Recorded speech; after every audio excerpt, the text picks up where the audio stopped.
Malayo pa, pero malayo na. Hanggang saan kaya ako dadalhin ng pangarap ko? Yan yung tanong na palaging tumatakbo sa isip ko. Na marahil, ganun din sa isip mo. Kasi kung titignan mo, kakaiba talaga yung ginagalawan nating mundo. Parang minsan, nagtitripan na lang tayo. Paikot-ikot na lang yung sitwasyon na paulit-ulit kang natatalo.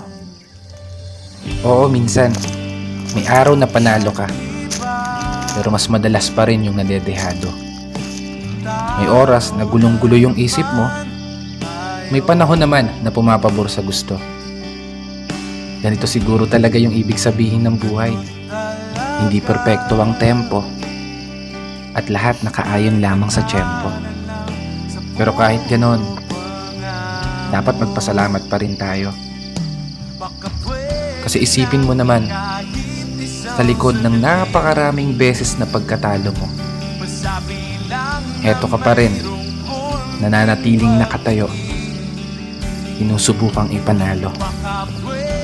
Bawat laban na ikaw lang yung nakakaalam.